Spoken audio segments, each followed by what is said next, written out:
Ja, hallo zusammen. Herzlich willkommen zu einer weiteren Ausgabe der Blue Rose Video Show hier auf YouTube. Mein erster Podcast vor ein paar Wochen mit den Continental Drifters muss ja doch sehr gut bei euch angekommen sein. Euch hat Spaß gemacht, ich habe viel Feedback bekommen, sehr positives Feedback. Ich soll doch bitte weitermachen.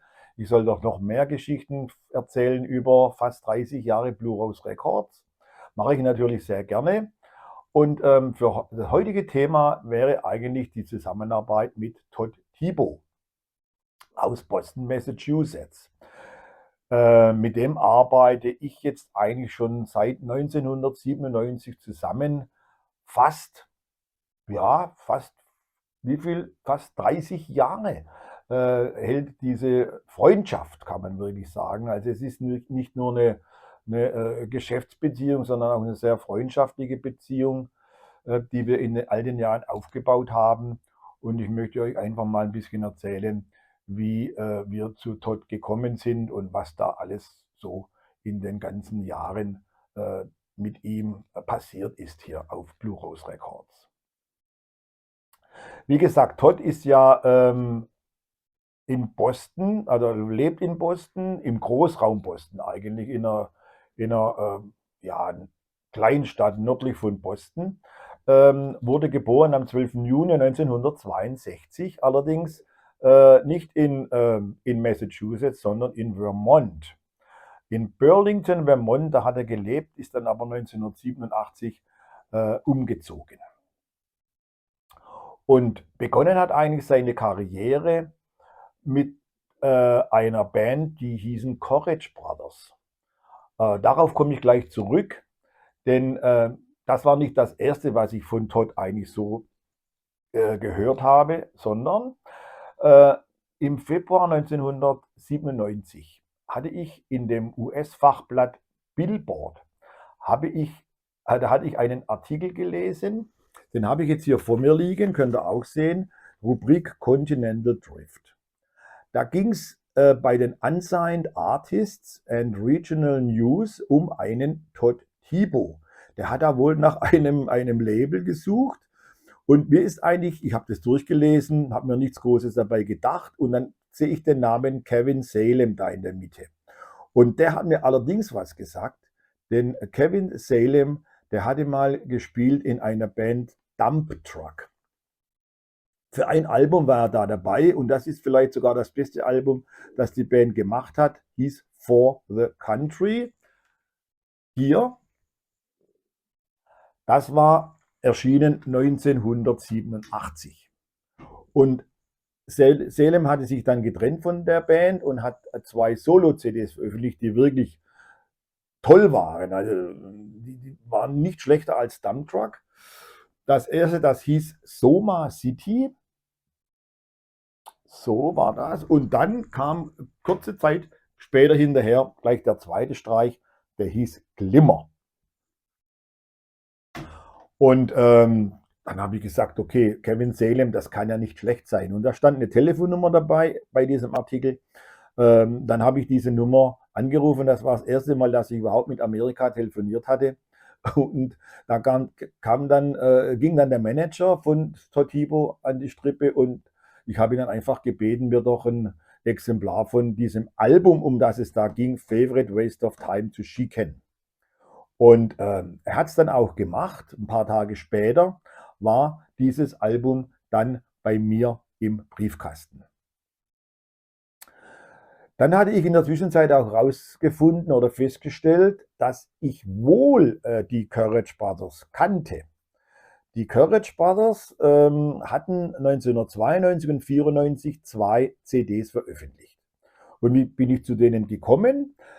Dank Thomas Devers, der zusammen mit seinen Freunden damals einen wirklich tollen Mailorder in Deutschland hatte, Chill Music. Die waren zuerst bei Taksim Records tätig, haben sich dann von Taksim oder von diesen Kollegen da getrennt, haben ihr eigenes Süppchen gekocht mit dem Mailorder Chill Music. Und da stand im Oktober 1995 ein Artikel, oder kein Artikel, sondern eine Beschreibung über das zweite Album der Courage Brothers. Das könnt ihr hier mal sehen. Da schreibt er dann: wunderbare zweite Platte, sehr melodiös, exzellent gespielt, mit vollem Bandsound und darunter noch Hinweise auf Bruce Hornsby, Five Chinese Brothers und Loose Diamonds. Das hat mir natürlich genügt damals und ich habe mir die CDs bestellt, habe sie auch angehört, waren auch sehr gut und sind dann irgendwann mal in der Plattensammlung verschwunden. So, und dann kam halt diese CD von Todd Thibaut, Favorite Waste of Time, kam zu mir, nach Abstatt geflattert. Ich habe sie sofort in den CD-Player gelegt und nach 20, 30 Sekunden habe ich gewusst, wir werden dieses Album nie bekommen. Wir werden es nie erhalten, weil es ist einfach nur der Hammer.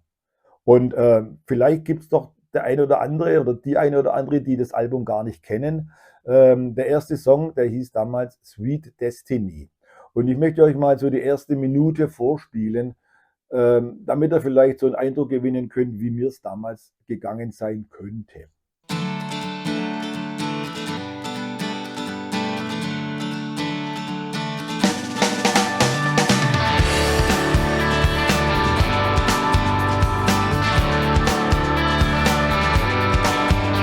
It's a couple out walking, speaking inside. It's a good conversation. I think she's changing her mind. There's a whole lot of people at the end of my block, just sitting in doorways. Nobody's punching a clock. Don't know much about fate. It always seemed to me I just sit here waiting on my destiny. Sweet destiny. Ja, vielleicht könnt ihr euch in mich hineinversetzen. Ich war damals total geplättet, als ich diesen Sound gehört habe, diese Musik. Das ganze Album war wunderbar. Es war einfach nur großartig. Und ich habe gedacht, da werden sich die Major Companies drum prügeln. Das werden wir nie im Leben bekommen. Das gibt einen Millionenseller. Aber die Geschichte ist anders ausgegangen.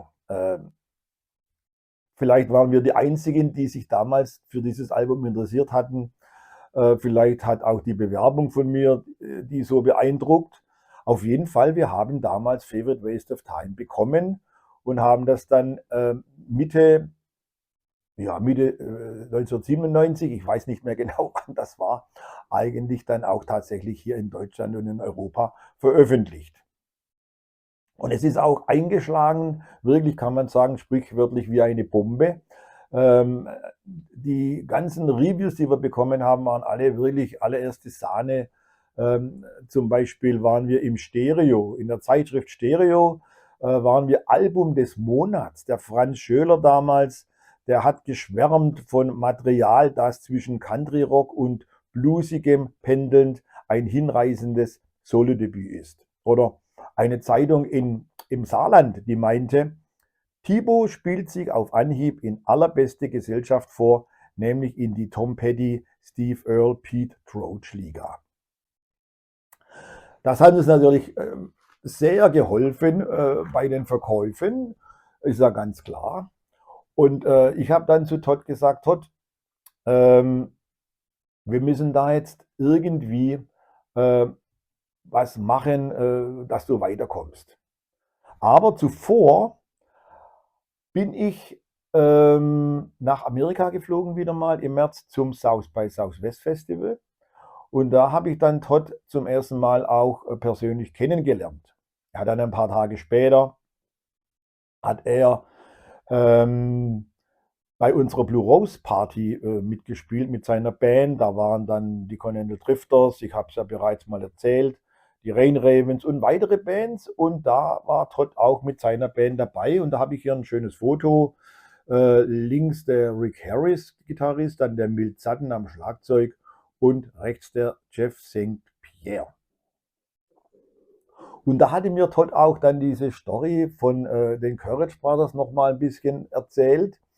Denn die waren eigentlich damals nach diesen beiden Alben, die habe ich ja hier noch liegen, und zwar hier, Strong, Something Strong, so hieß das erste Album, war 1992 erschienen, und 2 Jahre später kam dann Wood heraus. Wir haben beide Alben dann 1999 nochmal neu veröffentlicht.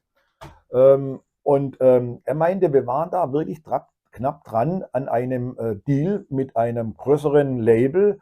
Das hieß damals Relativity Records. Und bevor der Vertrag unterzeichnet wurde, hat man bei Relativity beschlossen, sämtliche Rock-Acts zu droppen, überhaupt keine Rock-Acts mehr unter Vertrag zu nehmen. Und dadurch ist eigentlich die Geschichte mit den Courage Brothers eigentlich gescheitert. Wer weiß, wozu es gut war. Vielleicht hätten wir Favorite Waste of Time nie bekommen, wenn das geklappt hätte. Es hat damals übrigens auch noch eine andere US-Band wirklich hart erwischt. Die hatten damals ein Debütalbum veröffentlicht, eine Band, die in Deutschland wirklich sehr bekannt wurde. Das war diese Band hier, die Brandos. Deren Debütalbum Honor Among Thieves war auch auf Relativity Records erschienen, und die wurden genauso rausgeschmissen wie die Courage Brothers und viele andere wahrscheinlich auch. Wie gesagt, ich habe dann Todd bei diesem South by Southwest Festival zum ersten Mal getroffen. In der Zwischenzeit wurde auch Favorite Waste of Time in den USA veröffentlicht. Bei einem Label namens Doolittle Records. Und Doolittle Records hatte damals wirklich schon einen ganz guten Namen und hatten auch tolle Künstler auf dem Label, Slobberbone, Trish Murphy, Mount Pilot und auch die Bottle Rockets. Das hier sind die Bottle Rockets mit Brand New Year. Durch unsere Connections nun mit Todd Thibault hatten wir auch Kontakt zu Doolittle natürlich, und wir haben dann damals dieses Album Brand New Year für Blue Rose Records bekommen.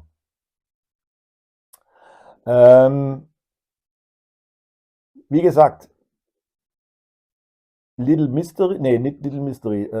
Waste of Time wurde dann in den USA noch veröffentlicht und hat sich von unserer Ausgabe total unterschieden. Es wurden Songs weggelassen, hinzugefügt, die Reihenfolge wurde komplett geändert, und das Allerwichtigste, die Doolittle Records holte sich noch einen ganz bekannten Produzenten, um dieses Album nochmal zu bearbeiten. Jim Scott hieß der damals. Ich will nicht wissen, was die damals auf den Tisch geblättert haben, um diesen Jim Scott zu bekommen. Denn der hatte damals eine Vita, der hatte gespielt oder nicht gespielt, sondern der hat produziert und mit denen gearbeitet. Sting, Rolling Stones, Red Hot Chili Peppers, Foo Fighters, Santana, Dixie Chicks, und er hat auch einen Grammy bekommen für Wildflowers von Tom Petty. Und dieser Jim Scott hat dann, wie gesagt, Little Mystery, hier übrigens, das Cover zu Favorite Waste of Time, Entschuldigung, hat er dann nochmal, wie gesagt, bearbeitet, und der Sound, der damals dabei herauskam, war unglaublich. Also wer beide Versionen hat, müsste man mal nebeneinander anhören. Es ist ein riesengroßer Unterschied. Der Sound ist um Klassen besser.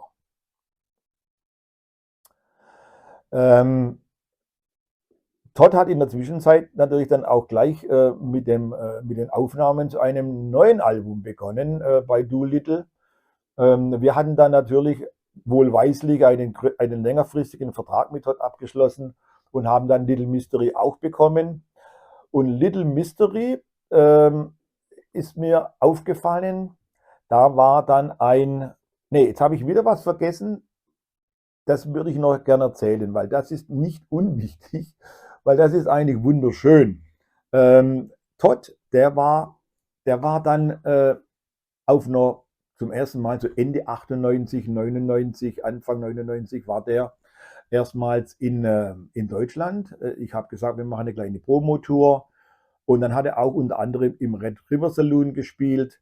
Hier ist eine Aufnahme von ihm oder ein Foto. Hier noch mit voller Haarpracht. Und Favorite Waste of Time, das muss ich unbedingt noch erzählen, die haben ja dann damals natürlich ziemlich viel Gas gegeben, Doolittle Records, und haben dann auch Anzeigen geschaltet. Unter anderem eine in einem wirklich damals unglaublich legendären, kann man heute schon sagen, Magazin damals. Das hieß No Depression. Das kam 1995 erstmals raus und das war für uns sowas wirklich wie die Bibel des Gitarrenrocks, Amerikaner, den Begriff gab es ja damals noch nicht. Da standen halt wirklich Storys drin und Reviews über Leute, wie hier zum Beispiel Alejandro Escovedo, Artist of the Year. Also unglaublich, und das kam alle, glaube ich, 2, 3 Monate raus. Ging dann bis, ich habe da noch eine Aufgabe hier liegen, bis Juni 2008. Dann war es mit der Printausgabe vorbei. Gibt es heute noch online, nodepression.com. Geht da mal rein, da gibt es unheimlich viele wichtige und interessante Informationen. Und die hatten damals eine Anzeige geschaltet über Favorite Waste of Time. Und eine Single, die damals ausgekoppelt wurde, natürlich nicht für den Handel, sondern halt für die Promo-Leute. Diese Single hieß That Wasn't Me. Und jetzt schaut ihr euch mal diese Anzeige an. That Wasn't Me. Das ist für mich die lustigste Anzeige, die ich jemals über ein Musikalbum gesehen habe. Da stehen die Leute stehen hier im Aufzug. Todd steht vorne dran, tut, wie wenn sie nichts angehen würde. Und das Album oder der Titel heißt That Wasn't Me. Ist das nicht großartig? Also unfassbar. Ich habe mich kaputt gelacht, als ich damals diese Anzeige gesehen habe. So, das muss ich unbedingt noch loswerden, aber jetzt gehen wir wieder nach vorne zu Little Mystery.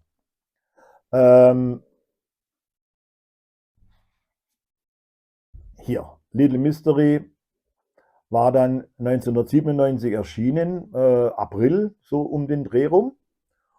Und da war ein Künstler mit dabei, Neal Cassell.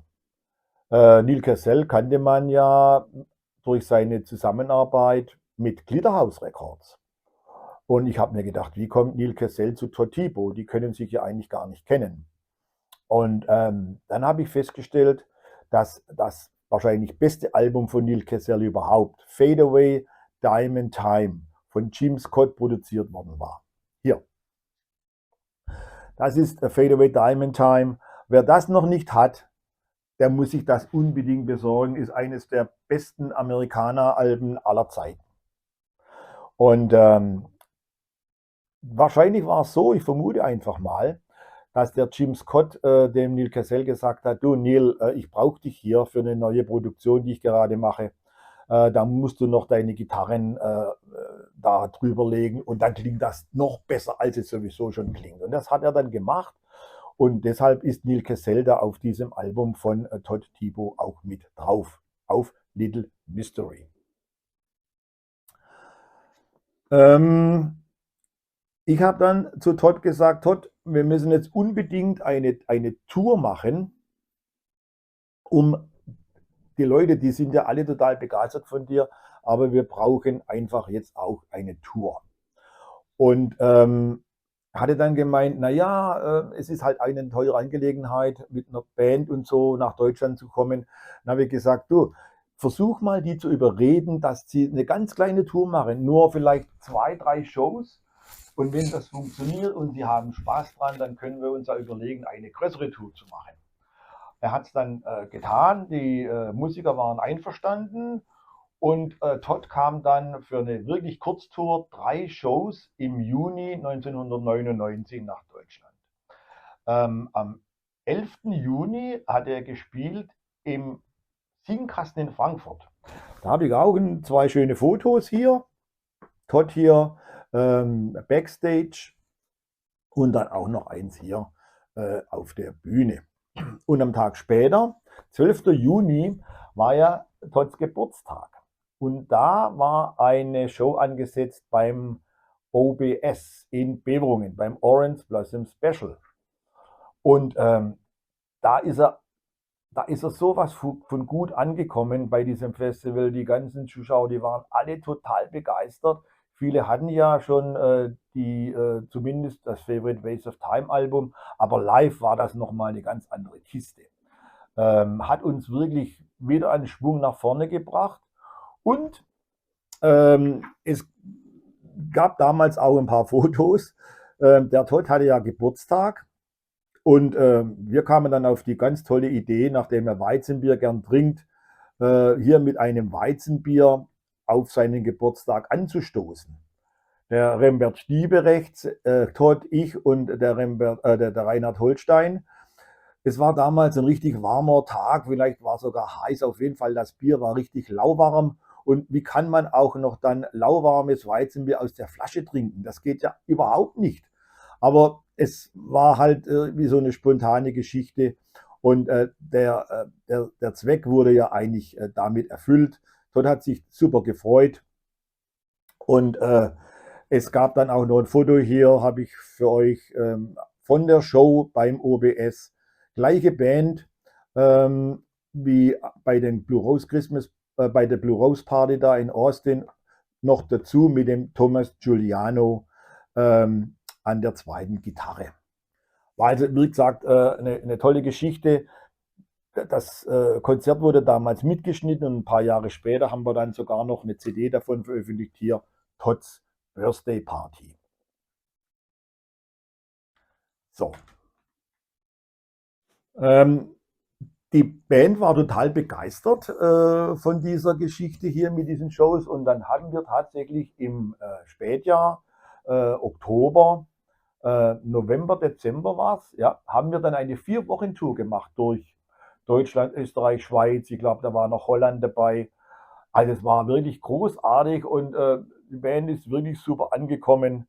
Die waren alle toll zufrieden. Und ja, das war 1999. Und nachdem er zurück war, hat Todd an einem neuen Album gearbeitet. Er wurde dann in der Zwischenzeit wahrscheinlich, vermute ich mal, von Doolittle Records gedroppt. Keine Ahnung warum. Doolittle Records übrigens hat sich dann zusammengetan mit New West Records. Der Name Doolittle verschwand und von 2000 an gab es dann halt nur noch New West Records und mit denen haben wir dann wirklich gut 10 Jahre noch weiter zusammengearbeitet, haben damals jede Menge Alben veröffentlicht. Chris Christopherson, Steve Earle, John Hyatt, Buddy Miller. Also es war wirklich eine ganz tolle Zeit für uns.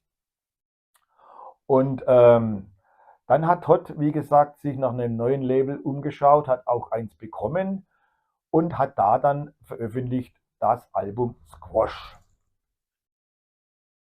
Das war Squash. Kam natürlich auch bei uns raus, Blue Rose Records. Auch wieder beste Kritiken.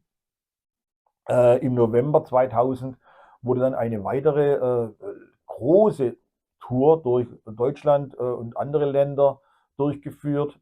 Unter anderem führte dann auch diese Tour wieder nach Hof zu diesem Radiosender Hot FM. Und da hat jetzt Hot dann auch insgesamt 9 Songs eingespielt. Und die waren so gut gelungen, dass wir dann später daraus ein Album gemacht haben. Das hieß dann Hot FM Session. Gab es nicht im Handel, sondern nur über Mailorder und über Glitterhouse, soviel ich weiß. Und das war hier das hier.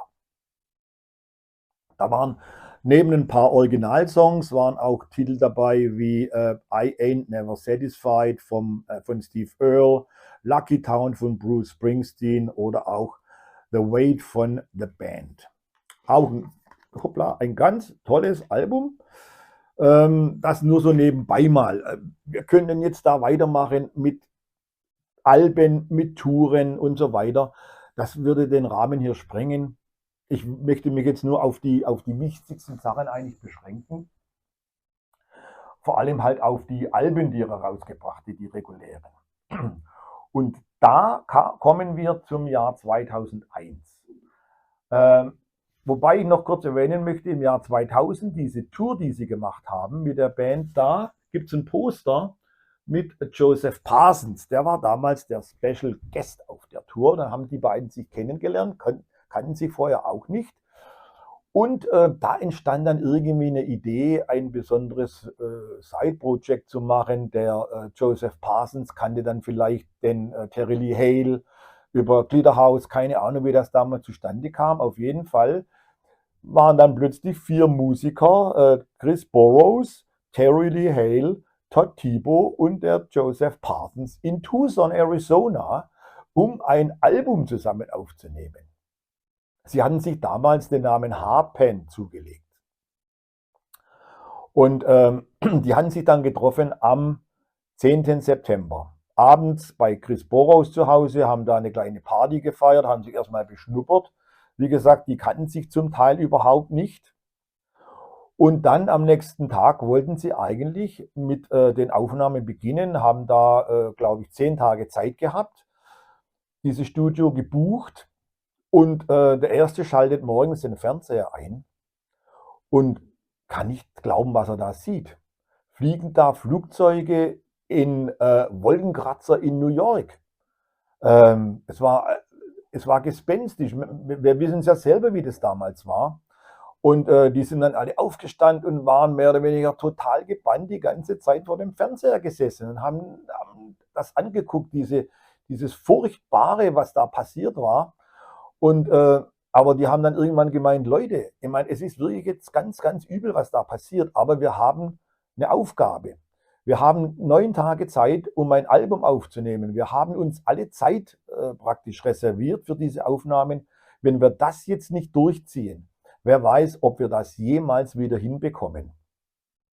Und sie haben sich dann wirklich zusammengerissen und haben dann in den 9 Tagen das erste Album von Harpan aufgenommen. Und trotz diesen ganzen furchtbaren Ereignissen ist das wirklich ein ganz, ganz tolles Album geworden.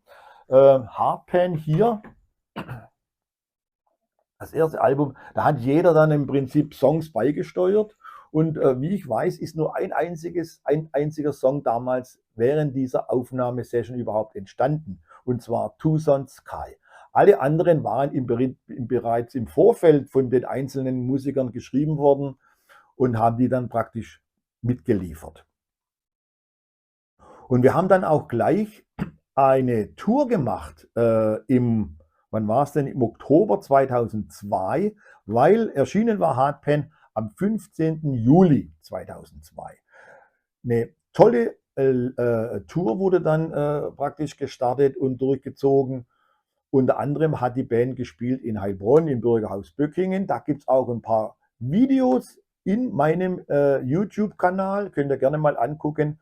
Und hier wollen wir mal eine Minute oder so von diesem einen Song hören. Tucson Sky, aufgenommen in Heilbronn am 6. Oktober 2002. When there's something about tequila in a Tucson sky, water to a river, long run dry. The sun is hot as Hades, but I'm feeling fine. Yeah, there's something about tequila in a Tucson sky. Met last night on a westbound train. I've done my best to forget my name, 'cause I got ghosts that haunt me still. There's times I feel that they always will, yeah. 'Cause there's something about tequila in a Tucson sky, like water to a river that's long run dry. The sun is hot as Hades, but I'm feeling fine. Yeah, there's something about tequila in a Tucson sky. Something about tequila in a Tucson sky.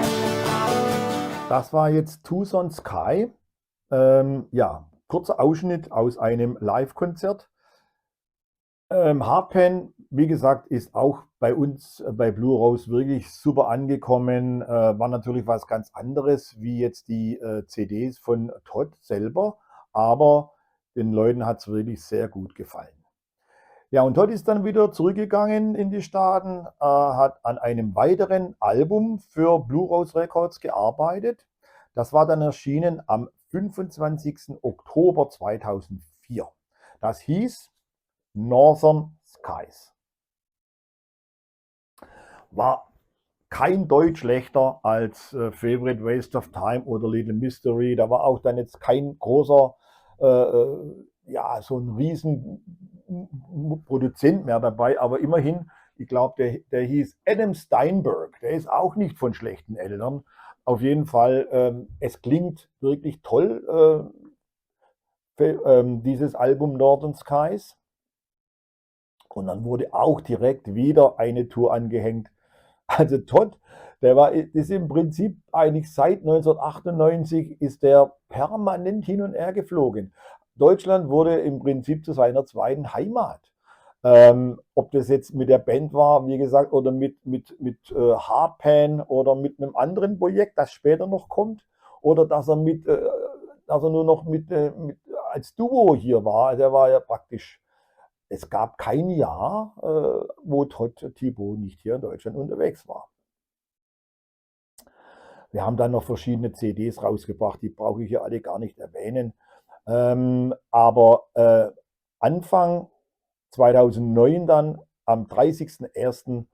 war dann dieses erste Album erschienen, dieses nächste Album erschienen von Todd. Das hieß Broken. Das war Broken. War auch wieder sehr gut, ist sehr gut angekommen. Und jetzt habe ich doch in der Reihenfolge eine Kleinigkeit vergessen. Ich habe es ja gerade erwähnt, er hat verschiedene Projekte gehabt und dann kam zu diesem Projekt Hardpan mit Joseph vor allem, da hat ihn eine wirklich sehr gute Freundschaft verbunden, hatten die beide die Idee, wir können doch eigentlich zusammen was machen. Und dann haben sie einfach von sich Songs genommen, jeder 5 Stück, sind dann ins Studio gegangen und haben diese Songs neu arrangiert, mehr so stripped und mehr akustisch gehalten und haben sich dann einfach genannt Parsons Thibaut. Das erste Album, das war das hier, gleich mit einer Tour noch verbunden, ist auch wieder prima angekommen. Also der Joseph, der Todd, wie gesagt, Joseph war ja auch permanent hier unterwegs. Und der Todd, der war dann regelmäßig vor allem hier mit dem Sean Staples. Der Sean Staples, Mandolinenspieler, der war, der war erstmals ja, in Deutschland auf Tour Ende 2009. Nee, das stimmt nicht. 2009 im März, genau. Da war eine weitere Bandtour und das will ich eigentlich nur aus dem Grund erwähnen, weil da hatte die Band auch gespielt beim Crossroads Festival in Bonn in der Harmonie. Und das wurde damals natürlich mitgeschnitten, kam ja auch im Fernsehen. Und wir haben damals dann eine CD mit DVD veröffentlicht, war ein bisschen später, April 2011, war dann erschienen Live at the Rock Palace Crossroads Festival. Das war das hier. Und Sean Staples, wie gesagt, der war damals zum ersten Mal mit dabei und Todd ist von seitdem eigentlich immer wieder mal in Deutschland gewesen mit dem Sean Staples. Es gab dann auch gleich eine zweite CD von Parsons Thibaut, weil die so gut angekommen war, haben dann aber eigene Songs, neue Songs komponiert für dieses Album und das hieß damals Transcontinental Voices. Das war das hier. Das war erschienen am 23. September 2011. So, und dann war Todd wieder an der Reihe mit einem eigenen Album. Das hieß Waterfall, war erschienen dann am 19.04.2013. Das war das hier. Waterfall, auch wieder tolles, schönes Album. Und dann haben sie zusammen nochmal eine Tour unternommen, genau im April, direkt zu diesem Album. Und das war was ganz Besonderes, weil Todd Thibaut, der hat eigentlich die ganze Zeit, wenn er in Deutschland auf Tour war, mit der akustischen Gitarre gespielt. Und da hat er zum ersten Mal eine E-Gitarre umgehängt gehabt. Und dann klangen die Songs natürlich ganz anders. Und da hätte ich jetzt ein Beispiel aufgenommen damals im Laboratorium in Stuttgart am 9. Mai, den Song Hollow.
Diese Tour 2014 war die letzte Tour, die Todd Thibaut mit Band hierzulande durchgeführt hat.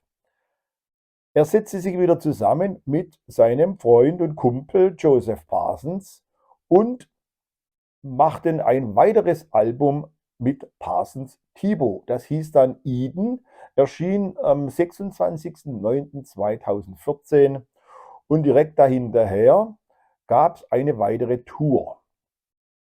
Und da hätte ich einen wunderschönen Song von den beiden aufgenommen im Music Star in Norderstedt.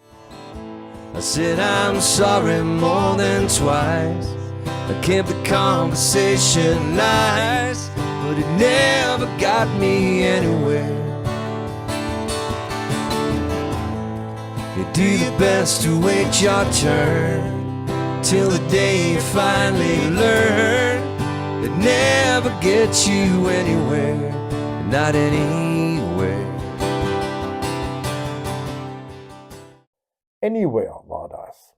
Im Original natürlich von Todd Thibaut, hier in der Version von Parsons Thibaut aus dem Music Star in Norderstedt.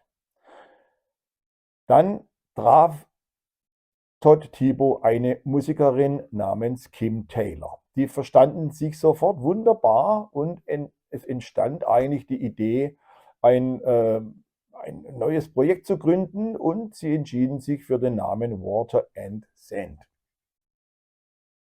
Water and Sand wurde dann auch gleich ein schönes Album, kann man wirklich sagen, und es wurde eine Tour durchgeführt. Und danach kam dann wirklich eine der größten Überraschungen überhaupt, denn Joseph Parsons, der Terry Lee Hale und der Chris Burrows setzten sich wieder mit Todd Thibaut zusammen und nahmen ein weiteres Hardpan-Album auf, mit dem eigentlich niemand so richtig mehr gerechnet hatte. Und sie nannten es, wie auch das erste Album, nur Hardpan.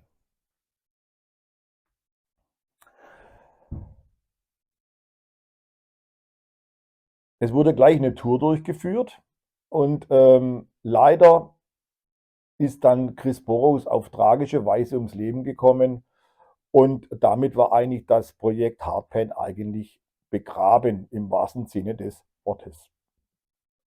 Todd machte natürlich weiter, arbeitete an einem neuen Soloalbum, wenn man das jetzt so sagen kann, mit Solo. Einiges ist ja ein eigenes Album und das hieß Hill West. Das war dann nicht mehr so ein richtiger Rockhammer wie die früheren Alben, sondern das war dann relativ strikt gehalten. Das erschien am 26.04.2019 und hieß Hill West. Durch den Erfolg mit Water and Sand hatten sich die beiden, Kim Taylor und Todd Thibault, natürlich sofort wieder zusammengesetzt und haben ein weiteres Album aufgenommen. Das war erschienen am 8. November 2019 und hieß Catching Light.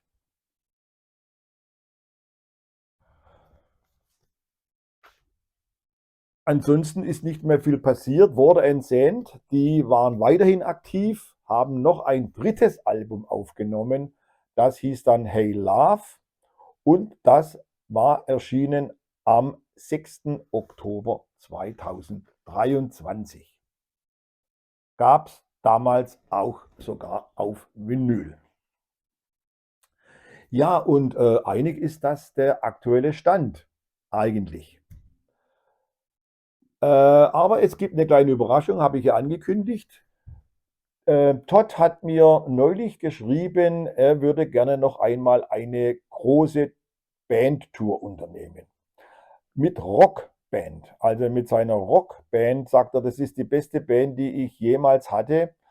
Und wir arbeiten jetzt an einer Tour, entweder für Oktober, November, Dezember 2025 oder vielleicht erst im Januar 2026. Wir werden sehen, wie wir da mit den Terminen hinkommen.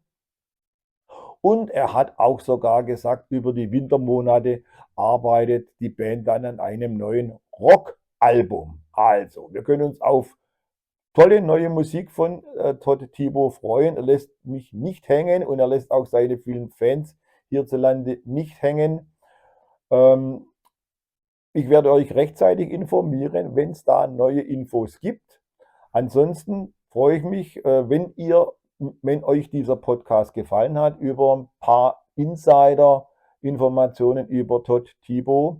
Verabschieden möchte ich mich mit einem Song von Todd, wahrscheinlich einer der schönsten, da sind wir uns sicherlich einig, den er geschrieben hat. Denn er war live, war er noch mal da auf einer kleinen Visite wann war das?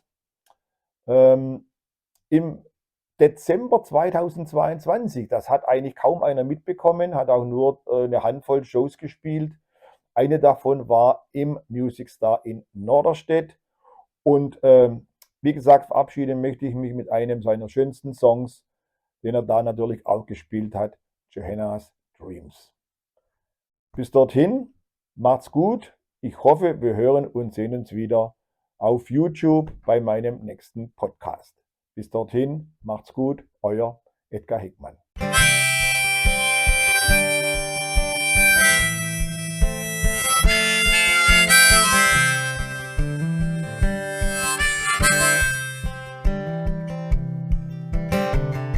But I was lost before Johanna saved me from myself. She picked me up with a love much stronger than my doubt. And in her eyes I see clearly the promise of angels and the hope to be redeemed. And in between the garden and this world, there lies Johanna's dreams.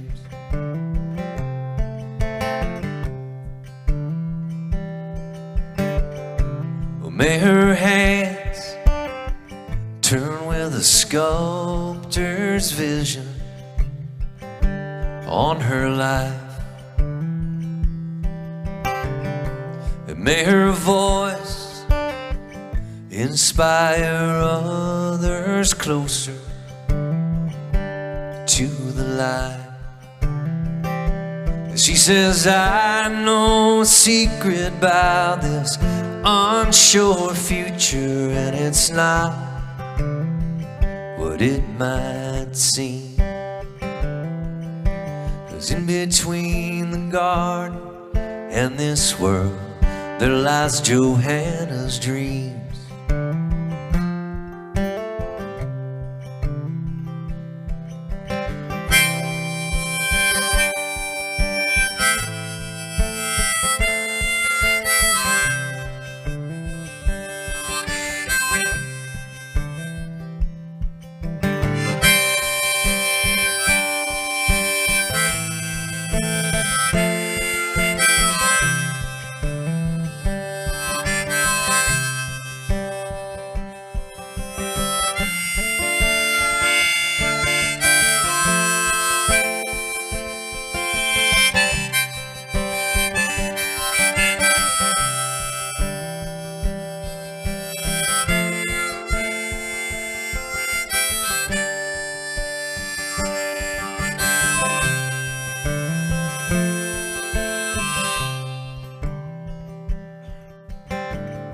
So raise a torch, Johanna's sleeping safely here tonight.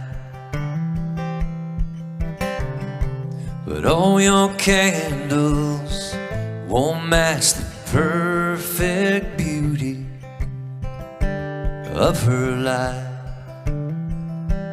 And when I hear the whisper of her softly breathing, I think I know what it means. That in between the garden and this world, there lies Johanna's dreams.